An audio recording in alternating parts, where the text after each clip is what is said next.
Santet Part 3. Entah berapa lama bapak dan anjing itu terus bertatapan, hingga anjing itu menggonggong sejadi-jadinya tanpa henti. Aku menutup telinga, karena tak kuat dengan suara gonggongannya yang sangat keras. Sambil menggonggong, si anjing mulai melangkahkan kakinya, wajahnya tetap menyeringai, hendak menerkam. Bapak yang merasa ditantang si anjing, kemudian turun dari motor. Aku yang waktu itu ketakutan, mencoba menarik jaket bapak untuk menahannya, tapi tanganku tak digubris bapak. Bapak terus berjalan seperti ingin meladeni tantangan si anjing.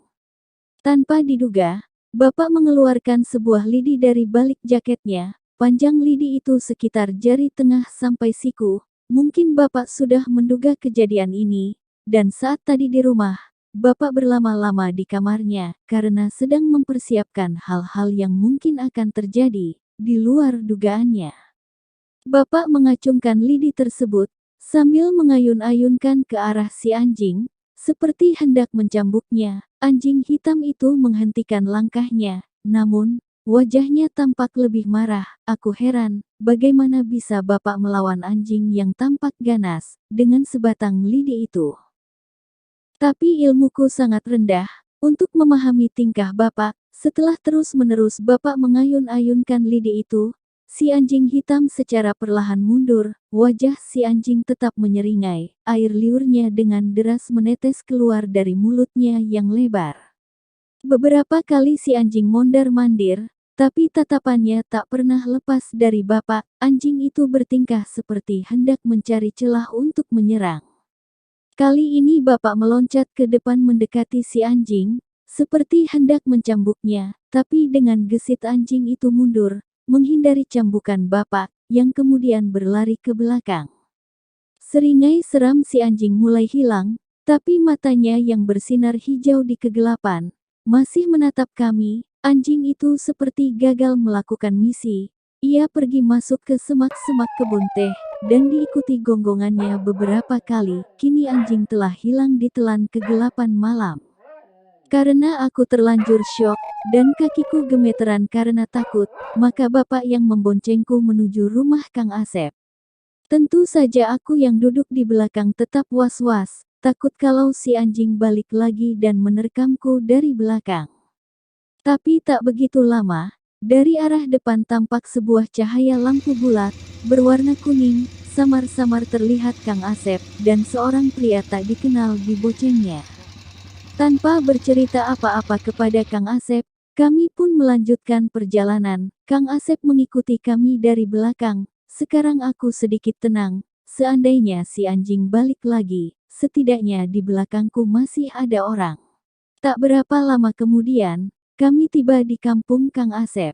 Setelah masuk ke jalan kecil, dan melewati kebun singkong, sebuah rumah bercat putih terlihat. Kang Asep membunyikan klakson, memberi tanda bahwa itu adalah rumahnya.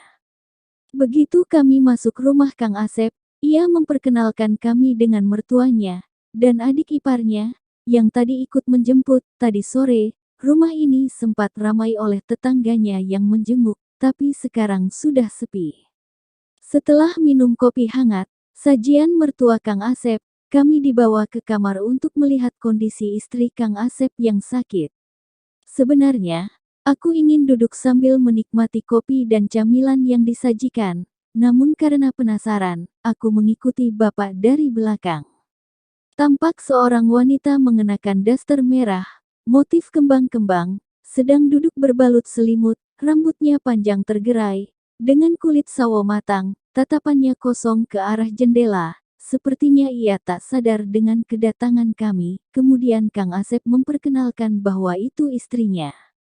Bapak memanggil Teh Ratih, tapi ia tak merespon. Teh Ratih tetap diam, dan hanya melihat ke arah jendela. Wajahnya tampak pucat, mata pandanya tampak jelas. Kata Kang Asep, istrinya jarang tidur, kalau tidak kumat. Ya kerjaannya bengong, badannya kurus, sampai tulang belikat di bawah lehernya terlihat jelas.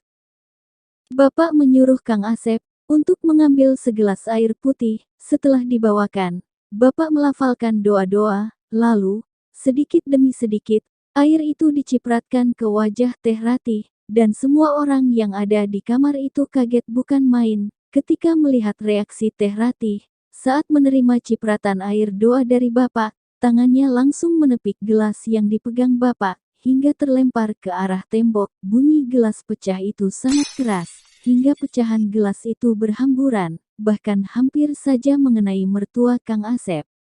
Teh Ratih berubah ekspresi, yang tadinya kalem, dan tatapan kosong, kini tampak marah, matanya melotot, giginya menyeringai, bahkan terdengar gemertak giginya, karena ditekan berlebihan, sehingga yang mendengarnya, terasa ngilu di telinga, deru nafasnya semakin kencang, seperti orang yang sedang menahan amarah. Teh Ratih menyender ke tembok, seakan-akan sedang ancang-ancang untuk menyerang, jari tangannya terus mencakar tembok, membuat ngilu bagi yang melihat, apalagi mendengar suara cakarannya. Baru saja Bapak lengah menengok ke arah Kang Asep, tiba-tiba Teh Ratih loncat menerkam Bapak, kini leher Bapak dicengkeram Teh Ratih. Kami panik, dan segera menarik tubuh Teh Ratih. Bayangkan, 3 orang pria yaitu aku, Kang Asep, dan adik iparnya, menarik tubuh wanita yang kurus, bukanlah masalah jika di logika, tapi di luar dugaan kami. Teh Ratih masih kokoh mencekik Bapak, ia tidak goyah sedikit pun, bahkan, saat kami bertiga menariknya sekuat tenaga. Ibu mertua Kang Asep panik sambil menangis, sambil berlari keluar mencari bantuan, sementara kami, terus berusaha melepaskan Teh Ratih dari Bapak. Muka Bapak tampak merah, nafasnya tersengal-sengal, tapi bibirnya tampak komat kamit melafalkan doa. Teh Ratih mendekatkan wajahnya ke arah Bapak, hingga mulutnya hanya berjarak beberapa senti saja dari muka Bapak, dan tanpa disangka, ia berteriak sejadi-jadinya. Kami yang berusaha menarik tubuh Teh Ratih pun refleks menutup telinga. Setelah berteriak, Teh Ratih loncat ke depan melepaskan cengkeramannya, kemudian Teh Ratih jongkok, dan menatap kami, seperti seekor binatang. Teh Ratih tampak tak peduli lagi dengan penampilannya. Dasternya sobek bagian samping, karena ia bergerak lincah yang tak karuan. Tak lama kemudian, mertua Kang Asep datang bersama rombongan, 2 perempuan, dan 6 laki-laki. Mereka tampak heran melihat Teh Ratih dari pintu masuk. Saat Teh Ratih lengah, Bapak menyentuh kepala Teh Ratih tepat di bagian dahinya. Bapak mencengkeramnya dengan kuat. Teh Ratih berteriak-teriak, meronta, bahkan tak segan mencakar, dan menendang tubuh Bapak. Walaupun tangan dan kakinya sudah dipegang kuat, tampaknya Teh Ratih masih berusaha melawan Bapak, dengan memajukan mulutnya untuk menggigit. Mungkin saking kesalnya karena gigitannya tak kena, Teh Ratih meludahi Bapak beberapa kali. Tapi Bapak tak gentar dengan serangan Teh Ratih. Akhirnya, Teh Ratih tergolek lemas tak berdaya. Setelah keadaan tenang, Teh Ratih ditidurkan kembali di atas ranjangnya.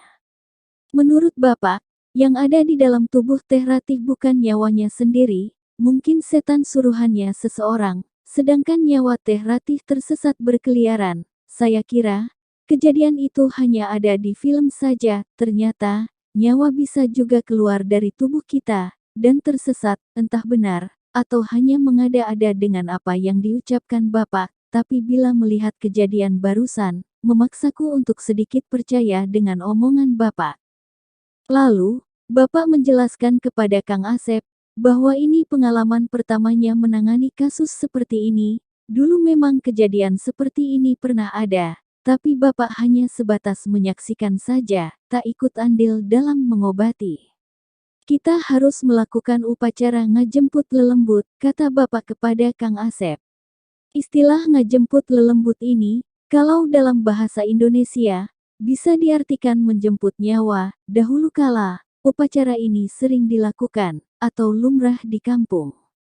Karena, dulu saat kampung kami masih benar-benar hutan, dan masih banyak tempat keramat, banyak orang yang tersesat, atau linglung tak bisa pulang, padahal, secara penglihatan mata telanjang, orang tersebut hanya tertidur. Biasanya jasadnya disembunyikan si setan di semak-semak, atau di dahan pohon besar. Orang yang biasanya diisengi setan adalah orang yang melanggar, atau berlaku tidak sopan, seperti mengencingi sebuah pohon, atau duduk di atas makam tanpa sengaja. Akhirnya, Malam itu kami memutuskan untuk tetap di rumah Kang Asep, bersama tetangga lainnya. Kami berbincang seru, seakan melupakan kejadian mengerikan yang baru saja terjadi. Aku ikut nimbrung, tapi tidak ikut ngobrol, hanya nikmatin kopi dan kacang rebus. Hingga azan subuh berkumandang, yang artinya sudah jam setengah 4 pagi, aku dan bapak berpamitan pulang, memburu untuk sholat subuh di rumah, tapi sebelum pulang, bapak berpesan dengan suara pelan, agar Kang Asep mengorek-ngorek halaman depan, atau halaman belakang rumahnya, untuk mencari benda-benda aneh yang mungkin saja ditanam oleh seseorang. Lanjut part 4. Jangan lupa klik subscribe dan bunyikan loncengnya, agar kalian mendapatkan notifikasi tentang berita terbaru dari channel kami.